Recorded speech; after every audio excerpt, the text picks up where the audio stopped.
ஒவ்வொரு தனி மனிதனும் நிம்மதி பெற வேண்டும். ஒரு தனி மனிதனின் நிம்மதி ஒரு குடும்பத்தின் நிம்மதி, குடும்பத்தின் நிம்மதி சமூகத்தின் நிம்மதி, நாட்டின் நிம்மதி. எல்லாரும் எழுதிக்கங்க, இதயத்தில் பதிச்சுக்கிறணும். நபியினுடைய லட்சியம், முஹம்மது நபியின் திட்டம் 3 அடிப்படை வைக்கிறாங்க.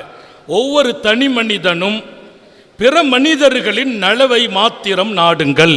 லா யுமினு அஹதுக்கும் ஹத்தா யுஹிப்பா லிஅஹீஹி மா யுஹிப்ப லிநஃப்ஸிஹி.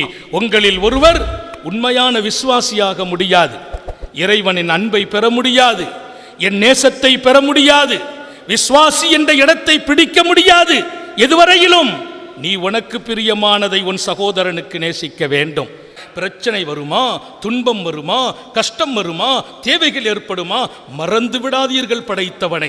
கையேந்தி விடுங்கள், கண்ணீர் விடித்து விடுங்கள், அழுது விடுங்கள், கேட்டு விடுங்கள். அவனிடத்தில் அழுவது அவமானம் இல்லை, அவனிடத்தில் கேட்பது கேவலம் இல்லை. அவனிடத்தில் கையேந்துங்கள், கேளுங்கள், கண்ணீர் வடியுங்கள்.